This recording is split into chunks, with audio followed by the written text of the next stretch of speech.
Hey guys, this looks like a fun one. We're going to solve for a and d. And the equation is n squared plus y squared over n minus yi equals a plus di. And since this is a complex equation, we're able to solve for the two variables a and d. The n, the y, the a, and the d, these are all variables, but the i's are not variables. I is defined such that I squared is equal to -1. And if you square root both sides of this equation, one way you can think of I is the square root of -1. And let's put a box around this. And now let's copy this stuff down. You'll notice that in this denominator on the left-hand side, we have an I. You can think of I as the square root of -1, so that's like having a square root in the denominator. We don't want that. So in order to rationalize the denominator, we're going to multiply top and bottom by n plus yi.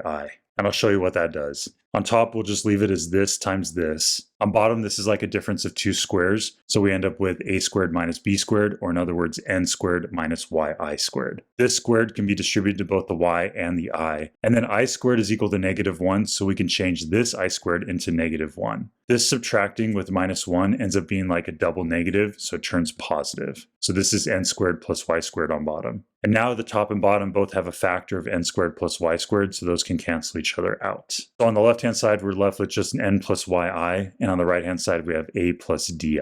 Now, the original question was for us to solve for a and d, so we can say a equals or d equals. Each side has a real portion and an imaginary portion. Well, if we set the two real portions equal to each other, we get a is equal to n, and if we set these two imaginary portions equal to each other, we get d equals y. And these are the values for a and d. A equals n and d equals y, and we can put a box around it. How exciting.